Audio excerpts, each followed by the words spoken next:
नमस्कार। आज मैं इस वीडियो के माध्यम से बीएड 4th सेमेस्टर एवं बीएलएड 4th ईयर की 16 वीक्स इंटर्नशिप में कॉन्टिन्यूअस एंड कॉम्प्रिहेंसिव इवैल्यूएशन की फ़ाइल किस तरीके से बनेगी इसके बारे में बात करूँगा। तो स्टार्ट करते हैं। सबसे पहले जो फाइल का कवर पेज होगा उसमें सबसे ऊपर कॉलेज का नाम, जिस कॉलेज के आप पीपल टीचर हैं, फिर जहाँ पर आप टीचिंग करेंगे उसका नाम, और उसके बाद से कॉन्टिन्यूअस एंड कॉम्प्रिहेंसिव इवैल्यूएशन, और उसके नीचे submitted by and submitted to, और सबसे नीचे सेशन, किस सेशन में फाइल कंप्लीट कर रहे हैं। उसके बाद इवैल्यूएशन के बारे में बताया जाएगा। इवैल्यूएशन क्या है, किस तरीके से मेज़रमेंट और इवैल्यूएशन में क्या अंतर है, मेज़रमेंट किस तरीके से इवैल्यूएशन का पार्ट है, ये पूरा एक इंट्रोडक्शन के रूप में आपको देना होगा। इसमें पूरा इंट्रोडक्शन ही आगे चल रहा है कि इवैल्यूएशन, मेज़रमेंट और वैल्यू जजमेंट को मिलाकर इवैल्यूएशन होता है। इसमें क्वांटिटेटिव एंड क्वालिटेटिव दोनों प्रोसेस होते हैं। फिर किस तरीके से कॉन्टिन्यूअस सिस्टमेटिक प्रोसेस होती है, ये सारी चीज़ इसमें दी गई है। फिर डेफिनेशंस, कोठारी की डेफिनेशन दी गई है। फिर और भी डेफिनेशंस हन की। फिर उसके बाद से कैरेक्टरिस्टिक्स ऑफ इवैल्यूएशन, मूल्यांकन की विशेषताएं। फिर उसमें आएगा teaching learning outcomes, judgement and decisions.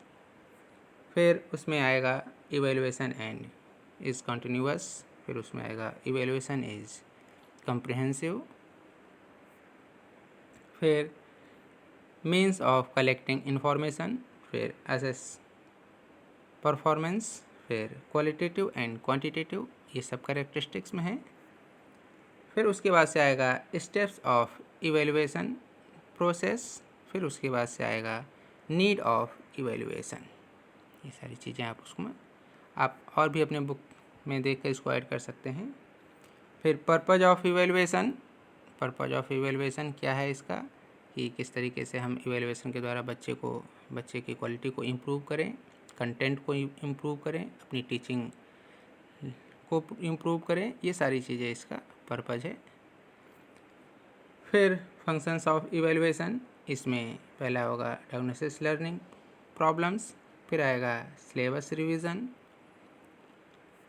फिर उसके बाद कंपैरिजन। फिर नीड एनालिसिस। फिर enhances the quality of teacher, किस तरीके से टीचर की क्वालिटी को इवैल्यूएशन के द्वारा हम इम्प्रूव कर सकते हैं, बढ़ा सकते हैं। फिर असेसिंग द लर्नर्स नीड्स। फिर provide feedback to the student. फिर प्रिपेयर प्रोग्राम मटेरियल, ये सारी चीज़ें आपको इसमें करनी होंगी। फिर उसके बाद से करिकुलम डेवलपमेंट। फिर reporting people's progress to parent, जो स्टूडेंट का इवैल्यूएशन होगा उसको किस तरीके से हम स्टूडेंट पेरेंट्स के सामने प्रेजेंट करेंगे, उसके प्रोग्रेस रिपोर्ट को या उसके इवैल्यूएशन को। फिर useful in guidance and counselling, किस तरीके से ये गाइडेंस एंड काउंसलिंग में इवैल्यूएशन का क्या रोल होता है और किस तरीके से हम उसको यूज़ कर सकते हैं किसी भी उसकी छात्र के या व्यक्ति के एबिलिटीज़ को, इंटरेस्ट को, एटीट्यूड को, एप्टीट्यूड को, इंटेलिजेंस को, पर्सनालिटी को, सबको असेस करके हम उसको किस तरीके से गाइडेंस एंड काउंसलिंग दे सकते हैं। फिर उसके बाद से आएगा effective school administration. School administration को इफेक्टिव बनाने के लिए इसमें हम इसको किस तरीके से इवैल्यूएशन का यूज़ कर सकते हैं। फिर helpful in school research, school research के लिए कितना ये हेल्पफुल होगा। फिर आएगा प्रिंसिपल ऑफ इवैल्यूएशन, इसमें पहला है प्रिंसिपल ऑफ कंटिन्यूटी। फिर दूसरा है प्रिंसिपल ऑफ कॉम्प्रिहेंसिवनेस। फिर तीसरा आएगा principle of child centredness. Evaluation का जो फोकस है वो चाइल्ड सेंटर्ड होता है, और हम चाइल्ड सेंटर्ड इसलिए करते हैं क्योंकि हम उसकी जो कमियां हैं उनको हम दूर कर सकें। फिर आएगा प्रिंसिपल ऑफ कोऑपरेशन। इवैल्यूएशन में किस तरीके से हम पेरेंट्स का, टीचर्स का, खुद स्टूडेंट्स का कोऑपरेशन के द्वारा उसका इवैल्यूएशन करके और उसको मोटिवेट करें। फिर आएगा principle of not confinement to classroom. फिर उसके बाद से आएगा प्रिंसिपल ऑफ एप्लीकेशन। फिर प्रिंसिपल ऑफ ब्रॉडनेस। फिर प्रिंसिपल ऑफ लर्निंग एक्सपीरियंस। फिर प्रिंसिपल ऑफ ऑब्जेक्टिव, क्योंकि कोई भी इवैल्यूएशन करने के लिए हमारा जो ऑब्जेक्टिव है उसी के आधार पे इवैल्यूएशन करते हैं और उसके बिहेवियर में क्या चेंज लाना है हम एक ऑब्जेक्टिव पहले से डिसाइड कर रखे होते हैं और उसके आधार पे हम उसको इवैल्यूएट करते हैं। जैसे लेसन प्लानिंग में भी होता है कि हम पहले अपने स्पेसिफिक ऑब्जेक्टिव बना लेते हैं और उसके आधार पर उसे टीच करते हैं और टीच करने के बाद हम ये उम्मीद करते हैं कि जो हमने स्पेसिफिक ऑब्जेक्टिव बनाए थे वो उसकी पर्सनालिटी में चेंज हुए होंगे या उसके बिहेवियर में चेंजेस हुए होंगे। फिर है नेक्स्ट प्रिंसिपल ऑफ प्रायोरिटी।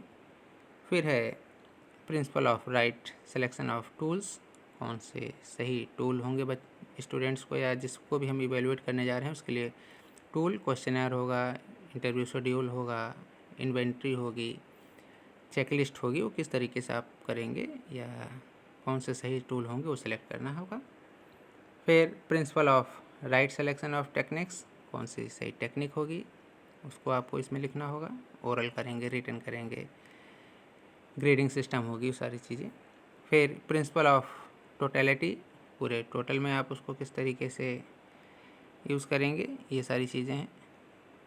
चाहे अगर इस तरीके से हम पर्सनालिटी डेवलपमेंट के लिए उसके moral, intellectual, cultural, social, emotional, physical सारी चीज़ों को हम इवेलुएट किस तरीके से करेंगे इसका भी देखा जाएगा।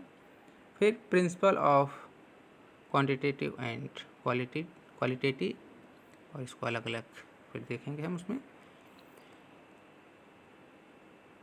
फिर प्रिंसिपल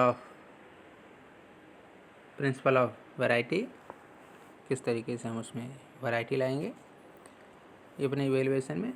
और उसके बाद से आएगा अप्रोचेज ऑफ इवेलुएशन। इसमें पहला है फॉर्मेटिव और दूसरा समेटिव है।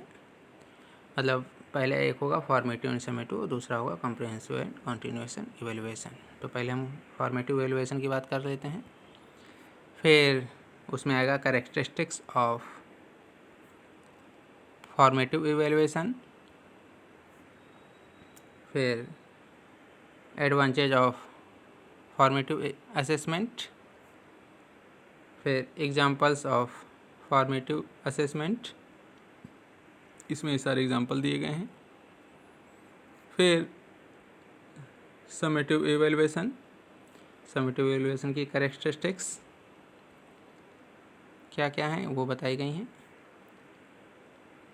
ये सारी कैरेक्टरिस्टिक्स बताई गई हैं उसके। फिर एडवांटेज ऑफ समेटिव इवेलुएशन, ये सब कुछ दिया गया है। फिर एग्जांपल्स ऑफ समेटिव इवेलुएशन, ये बताई गई हैं सारी चीज़ें। Unit, half, annual, intense, state wide, national, ये सारी चीज़ें। फिर कॉन्टीन्यूअस एंड कॉम्प्रिहेंसिव इवेलुएशन, इसके बारे में पूरा बताया गया, उसकी प्रोसेस क्या और किस तरीके से किया गया है, ये सब कुछ CCE यानी कि कॉन्टीन्यूअस एंड कॉम्प्रिहेंसिव इवेलुएशन। फिर उसके ऑब्जेक्टिव, क्या ऑब्जेक्टिव हैं ये बताया गया है।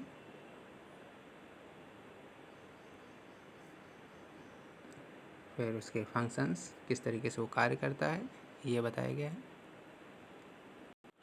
और फिर उसके बाद से एडवांटेज ऑफ CCE यानी continuous and comprehensive evaluation.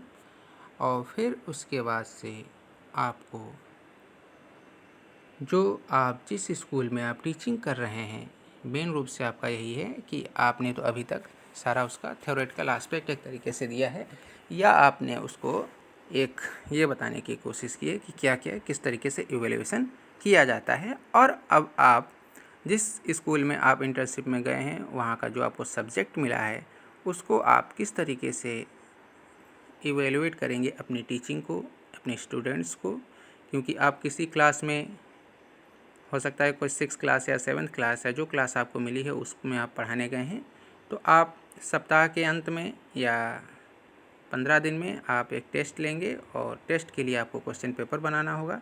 Question paper बनाने के बाद आप टेस्ट लेंगे और उसको इवेलुएट करेंगे कि उसके अचीवमेंट में क्या सुधार हो रहा है, और अगर सुधार नहीं हो रहा है तो फिर आपको अपनी टीचिंग की स्ट्रेटजी चेंज करके या फिर अपने मेथड को चेंज करके और आपको उसको उसके अकॉर्डिंग पढ़ाना होगा। तो ये देखिए, इसमें एक पेपर बनाया गया है साइंस का, और ये 30 मिनट का है, 20 नंबर का पेपर बनाया गया है। पहले इसमें ट्रू फॉल्स के क्वेश्चन पूछे गए हैं, फिर एक क्वेश्चन दिया गया, इसमें कोई 2 क्वेश्चन करने हैं। तो इस तरीके से सवाल के लिए आपको पेपर बनाने हैं, और भी क्वेश्चन इसमें आप डाल सकते हैं, टाइम भी बढ़ा सकते हैं, या जितना आपने पढ़ाया है उतने कंटेंट को कवर करने के लिए आप कितने क्वेश्चन पूछ सकते हैं, ये आप उसमें डाल देंगे। और फिर इससे जो आप इवेलुएट करेंगे उसकी आप इसको लिख लेंगे, एक तरीके से मार्कशीट आप तैयार कर लेंगे। और जब नेक्स्ट टेस्ट लेंगे, ये पहला टेस्ट हुआ, हम आगे एग्जाम्पल दूसरा नहीं दे रहे हैं, लेकिन ये आप अगर 4 महीने के लिए कहें 16 सप्ताह के लिए जा रहे हैं, तो 16 सप्ताह के लिए आप कम से कम 8 बार तो टेस्ट लेंगे ही। तो आपको ये देखना होगा कि जो पहला टेस्ट हुआ था उससे दूसरे टेस्ट में बच्चे ने क्या इम्प्रूवमेंट किया। इसी तरीके से ये साइंस का था। साइंस के बाद फिर 8th क्लास में